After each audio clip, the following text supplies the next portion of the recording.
نحمده ونصلي على رسوله الكريم أما بعد فقد قال رسول الله صلى الله عليه وسلم بدأ الإسلام غريبا وسيعود كما بدأ۔ حضور صلی اللہ علیہ وسلم کا ارشاد گرامی ہے، جب اسلام آیا تو غریب تھا اور یہ پھر غریب ہو جائے گا۔ غریب کہتے ہیں اوپرے کو، انجان کو یا مسافر کو جسے کوئی جانتا پہچانتا نہ ہو۔ تو فرمایا جب آیا اسلام تو ایسا ہی تھا، اس کو پہچاننے والے کم تھے، اور ایک دور پھر آئے گا کہ اس کو پہچاننے والے کم ہو جائیں گے، اس کے آوان و انصار کم ہو جائیں گے۔ تو یہ فرمایا کہ ان کے لیے خوشخبری ہے جو ایسے وقت میں اسلام کے معاون بنے۔ تو آج پوری دنیا میں ہر انسان کو اپنے گھر کی فکر ہے، اپنی جائیداد کی فکر ہے، اپنی دکان کی فکر ہے، اپنی بیوی کی فکر ہے، اپنے بچوں کی فکر ہے۔ اس کے لیے وہ جان بھی دینے کو تیار ہے، کہتے میں جان دے دوں گا، اپنا پلاٹ نہیں دوں گا، اپنے گھر کی چھوٹی سی دیوار بھی پیچھے نہیں کرنے دوں گا، اپنی زمین نہیں لینے دوں گا، اپنی بیوی کو ہاتھ بھی نہیں لگانے دوں گا، اپنے بیوی بچوں کی خاطر میں جان دے دوں گا۔ لیکن اسلام کی خاطر جان دینے والوں کی تعداد کم نظر آتی ہے۔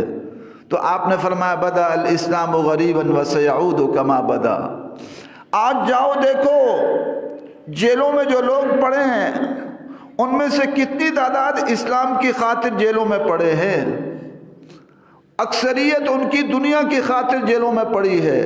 دکان کی لڑائی ہو گئی، مکان کی لڑائی ہو گئی، جائیداد کی لڑائی ہو گئی، اور مسجد مدرسہ جو اپنا اس کو ذاتی سمجھ لیا تھا اس کی لڑائی ہو گئی کہ یہ ہماری ذاتی ملکیت ہے، کوئی اس میں آئے تو یہ کیوں آئے، اس کی لڑائیاں ہو گئی۔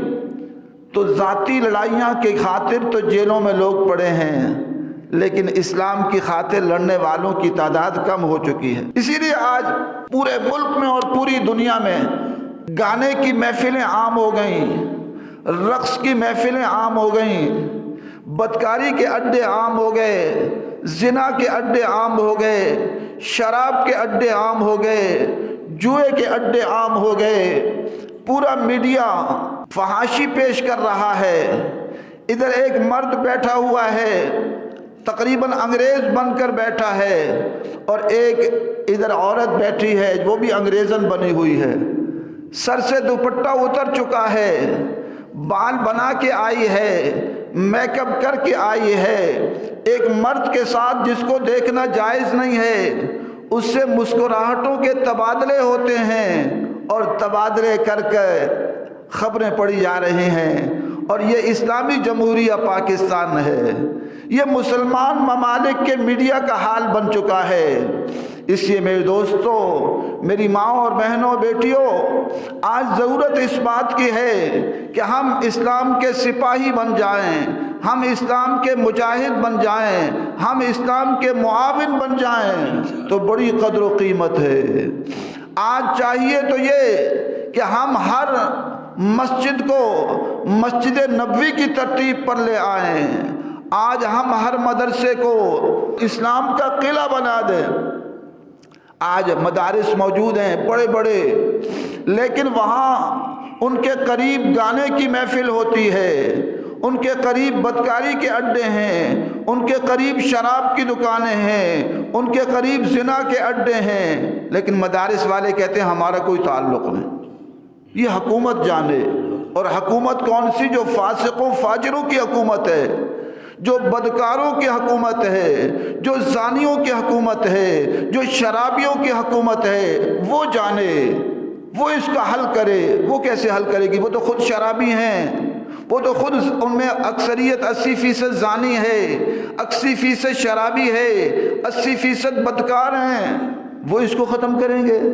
یہ آپ کی ذمہ داری ہے۔ جیسے آپ اپنے گھر کی ذمہ داری کو ذمہ داری سمجھتے ہیں، گھر میرا ہے، کسی کو جرأت کیوں ہو میرے گھر کو آ کے ہاتھ بھی لگائے، دکان میری ہے، بیوی میری ہے، بچہ میرا ہے، اس کے لیے ہم کٹ مرنے کو تیار ہیں، لیکن دین کو اپنا ایسے کیوں نہیں سمجھتے؟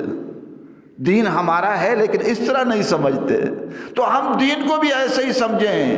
الحمدللہ جامع حفصہ جب سے بنا ہے، جب وہ لال مسجد کے پاس تھا تب بھی اور اب بھی الحمدللہ کسی کو جرأت نہیں ہے کہ جامع حفصہ کے اطراف میں کوئی بدکاری کا اڈا کھول سکے، کوئی زنا کا اڈا کھول سکے، کوئی شراب کا اڈا کھول سکے، کوئی گانے کی محفل سجا سکے۔ اگر ایسا ہوتا ہے تو الحمدللہ جامع ام حسان سمیت جامع حفصہ کی معلمات اور ہمارے ساتھی حرکت میں آتے ہیں کہ بھئی ہم یہ کام نہیں کرنے دیں گے۔ تو میری گزارش ہے، التماس و التجا ہے کہ ہم اسلام کے سپاہی بن جائیں، ہم اسلام کے مجاہد بن جائیں، ہر مدرسہ اسلام کا قلعہ بن جائے، چاہے وہ بچیوں کا ہو بچوں کا ہو، وہ اسلام کا قلعہ بن جائے اور اعلان کر دے کہ اس کے دائیں بائیں کوئی بھی نہ بدکاری کا اڈا چلے گا، نہ زنا کا اڈا چلے گا، نہ شراب کا اڈا چلے گا، نہ کوئی گانے کی محفل ہوگی، نہ کوئی رقص کی محفل ہوگی۔ ہر مسجد کے والے اسلام کے سپاہی بن جائیں اور مسجد نبوی کے طرز پر آ جائیں۔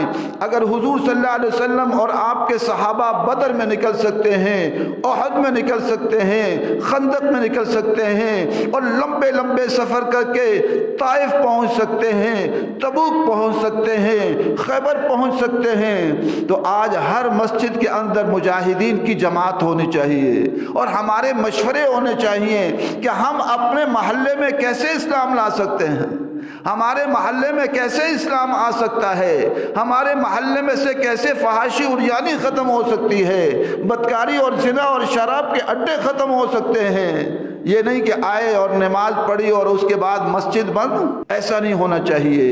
ہر مدرسہ اسلام کا قلعہ ہونا چاہیے اور ہر مسجد کو مسجد نبوی کے طرف پر جہاد کا مرکز ہونا چاہیے۔ جیسے مسجد نبوی جہاد کا مرکز تھی اور اسلام کے مجاہدوں کا مرکز تھی، تو ہر مسجد مجاہدوں کا مرکز ہونا چاہیے۔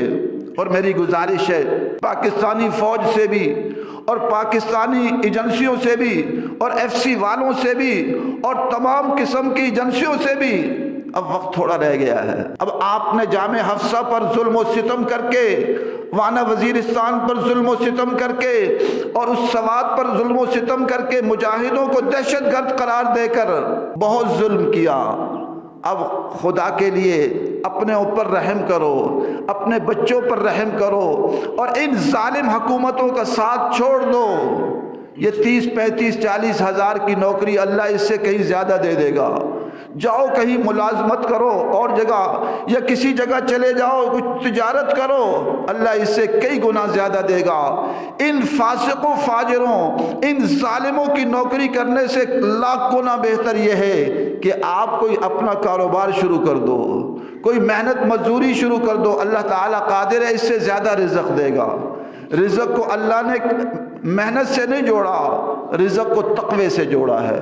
وَمَن يَتَّقِ اللَّهَ يَجْعَلْ لَهُ مِنْ أَمْرِهِ يُسْرًا وَمَن يَتَّقِ اللَّهَ يَجْعَلْ لَهُ مَخْرَجًا وَيَرْزُقْهُ مِنْ حَيْثُ لَا يَحْتَسِبُ۔ فرمایا جو تقوی اختیار کرے گا راہیں کھولیں گے، رزق وہاں سے دیں گے جہاں سے پتہ بھی نہیں چلے گا۔